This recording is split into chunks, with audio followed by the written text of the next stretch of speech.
Let's talk about something that might be a little uncomfortable: Native Americans and cultural appropriation.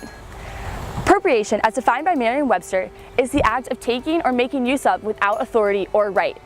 Dictionary.com's pop culture page describes cultural appropriation as the act of adopting elements of an outside, often minority culture, including knowledge, practices, and symbols, without understanding or respecting the original culture and context. So what does this really mean, and how do we see it in our everyday lives? For starters, I can remember a few times in my own life where I've experienced cultural appropriation with Native Americans. As a little kid, my school had a Pilgrims and Indians Day to celebrate Thanksgiving, where we wore headdresses, decorated clothes with authentic Native American symbolisms, played with drums, and probably threw a few tomahawks at each other. As much as my school likely didn't have harmful intentions, this isn't really what the original Thanksgiving was all cracked up to be, and perpetuates the notion that Native Americans are just a costume you can put on, not real people who still live in this country today. You may have even heard or sang the 10 Little Indians song while growing up, which dates all the way back to 1868 and was actually about Indians, well, dying. The lyrics are often a bit modified for young kids, but the sentiment remains. These are all seemingly innocent references to Native Americans in our everyday lives, whether it's school activities, team mascots like my summer league swim team, the Cherokee Indians, or Halloween costumes. It's also quite possible that growing up, you were told to sit Indian style in your classroom.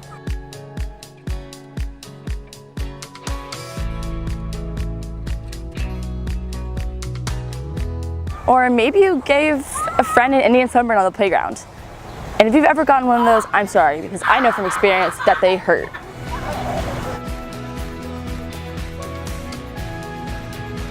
Although these uses of Native American imagery may seem harmless or barely even noticeable to many of us, there's a much bigger effect than we think on those who do identify as American Indian. And we have an active choice in deciding how we affect others. Take the Cleveland Indians versus Florida State, for example.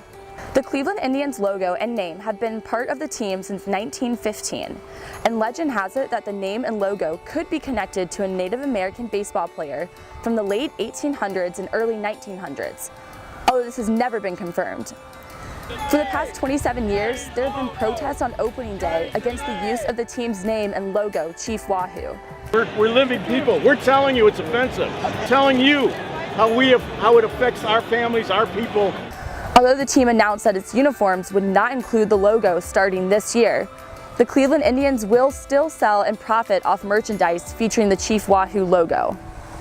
Does this look like an accurate portrayal of a Native American to you? Yeah, I didn't think so. Not cool. In contrast, at FSU, the university has built such a strong and deep connection with the Seminole tribe of Florida over the past few decades that the tribe has even given written permission to the university with their blessing on using Seminole imagery, traditions, and regalia. FSU's football tradition is iconic, and guess what?